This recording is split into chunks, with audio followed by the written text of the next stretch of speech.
আজকে এই পূজা উদযাপন কমিটির বিভিন্ন পর্যায়ের কর্মকর্তা,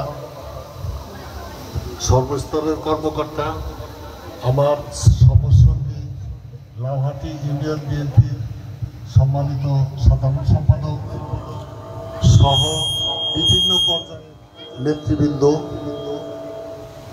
এবং এই পূজা কমিটিতে এই পূজা অনুষ্ঠানে আগত মা বোন যারা আছেন সবাইকে আমার হিন্দু ভাইদের জন্য আদাব এবং মুসলমান ভাইদের জন্য সালাম।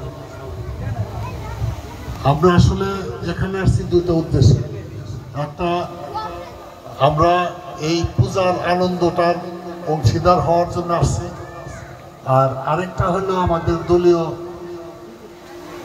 ভাইস চেয়ারম্যান জনাব তারেক রহমান নির্দেশ দিয়েছেন যাতে কোথাও কোনো প্রকার কোনো অপ্রীতিকর ঘটনা না ঘটে, সেটা দেখভাল করারও দায়িত্ব। আসলে বিএনপি একটা ধর্মনিরপেক্ষ দল, এরা কোনো নির্দিষ্ট ধর্মকে বিশ্বাস করে না।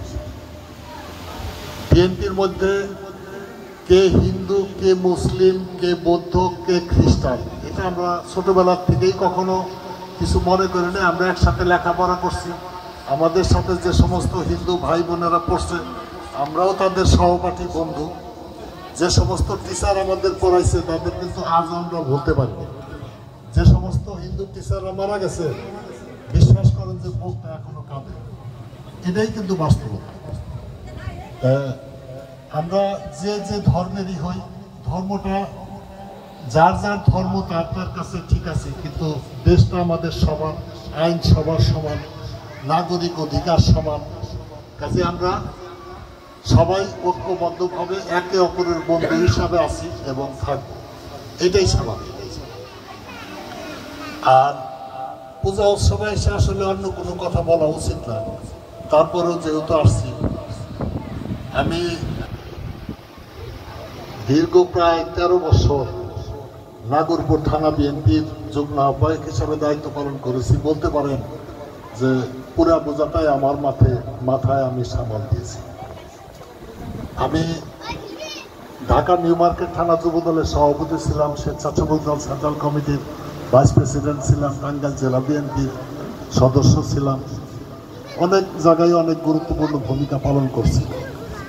আপনারা লাউহাটি ইউনিয়নের পূর্ব প্রান্তের মানুষ, আর আমি একেবারে পশ্চিম প্রান্তের। আমার বাড়ি কিন্তু কাগজ কলমে সহদপুর ইউনিয়ন নাগরপুর, আমার বাড়িটা কিন্তু পাহাড়পুর মৌজা, অর্থাৎ লাউহাটি ইউনিয়ন। আমাদের যে গ্রামটা ঘোনাপাড়া মাঠের অর্ধেক নাগরপুর, অর্ধেক পাহাড়পুর, মানে লাউহাটি। কাজেই যেহেতু বাড়িটা আমার এই পাশে, আমি এই দাবি করবো আপনাদের কাছে, আমরা এক ইউনিয়নের মানুষ, আমরা সবাই লাউহাটি ইউনিয়নের মানুষ। যেহেতু সামনে একটা জাতীয় নির্বাচন আছে, আমরা সবাই যদি ঐক্যবদ্ধ হই, এখানে কোনো ধর্ম আর বর্ণ নাই, আমরা এক জায়গার এক বসতির মানুষ। এই মনোভাব নিয়ে আমরা যদি সবাই আগে যাই এবং সবাই যদি যার যার মতো সহযোগিতা করি, কার দ্বারা কি হবে এটা কিন্তু বলা যাবে না। মুখে আলোচনা করতে হবে সে আমাদের লাউহাটির মানুষ। আমার বাড়িটা তো নদীর ওই পারে না, এই পারে। আপনি হাইটা গেলেও না হয় 40-45 মিনিট সময় লাগবে, সোজা চলে গেলে, বেশি দূরে না। আর এমনও আছে যে নাগরপুরটা অনেক বড় একটা উপজেলা। আপনার এই পূর্ব প্রান্ত থেকে পশ্চিম প্রান্তের দূরত্ব কিন্তু প্রায় 50-60 কিলো, অনেক দূর। আমার বাড়ি কিন্তু এত দূর না, নাগরপুর এবং দেলদুয়ারের মাঝখানে।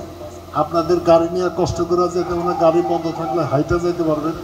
আমি পাকুল্লা হয়ে আপনাদের এখানে আসি, দরকার একটু বসে একটু চা খাইতে পারবো, এখান দিয়েই তো আমার যাইতে হবে। কাজেই সবার দোয়া, আশীর্বাদ এবং সহযোগিতা আমি আপনাদের কাছে চাই। আমি যদি আগামীতে আপনাদের দোয়া আশীর্বাদে যদি আমি দলীয় মনোনয়ন পাই এবং আপনাদের সহযোগিতায় যদি এমপি নির্বাচিত হইতে পারি, তাহলে আজকে দেখলাম সত্যিকার অর্থে আপনাদের এলাকায় উন্নয়ন নাই। উন্নয়ন কেন নাই এটার ভুক্তভোগী কিন্তু আমি নিজে। আমি নাগরপুরের শেষ প্রান্তে লাউহাটির মধ্যে ঢুকে গেছি, রাস্তাঘাট নাই। আর আপনারা একেবারে পূর্ব প্রান্তে চলে আসছেন, মির্জাপুর ওই পাশে, এইদিকে খেয়াল কারণে। কাজেই যদি যদি আমার ভাগ্যে যদি থাকে, তাহলে যে রাস্তাটা দিয়ে আসলাম, আশা করি আগামী ফেব্রুয়ারিতে নির্বাচন, যদি আপনাদের আশীর্বাদে আমি কামিয়াব হই, তাইলে হয়তো আগামীতে এই পূজা মণ্ডপটা আরও অনেক উন্নত মানের হবে। হাজার হাজার লোক এখানে পূজা করতে আসবে, এবং এই যে রাস্তার বাতিটা, মেইন রোড থেকে একটা বাতি চলে যাবে, এবং গাড়ি ঘোড়া নিয়ে যাতে সরাসরি এখানে পৌঁছাইতে পারে, ইনশাল্লাহ সেই ব্যবস্থাটা হবে ইনশাল্লাহ। পাশাপাশি আমাদের এই এলাকায় অনেক বেকার সমস্যা, রাস্তাঘাটের সমস্যা, অনেক কিছু আছে। আপনারা যদি একটা এমপি যদি এই এলাকার মধ্যে আনতে পারেন, একটা এমপির হাতে অনেক কাজ থাকে, অনেক ধরনের। কাজেই আমি আশা করব যে যদি কখনো যদি আল্লাহ সুযোগ দেয়, আপনাদের সবার সাথে আলাপ আলোচনা করে, এখানে যারা আছেন, হিন্দু ভাইরা যারা আছেন, মুসলমান ভাইরা যারা আছেন, সবার সাথে আলাপ আলোচনা করে যেভাবে সুন্দরভাবে কাজগুলো করা যায় আমি সেইভাবে করব। আজকের এই পূজার দিনে সবাইকে এই কষ্ট দেওয়ার জন্য আমি আন্তরিকভাবে দুঃখিত। সবাই আমাকে ক্ষমা সুন্দর দৃষ্টিতে দেখবেন, এবং আপনাদের সবার সুস্বাস্থ্য কামনা করে সবাইকে ভালো থাকার আশীর্বাদ জানিয়ে আমি আমার সংক্ষিপ্ত কথা শেষ করছি। সবাই ভালো থাকবেন।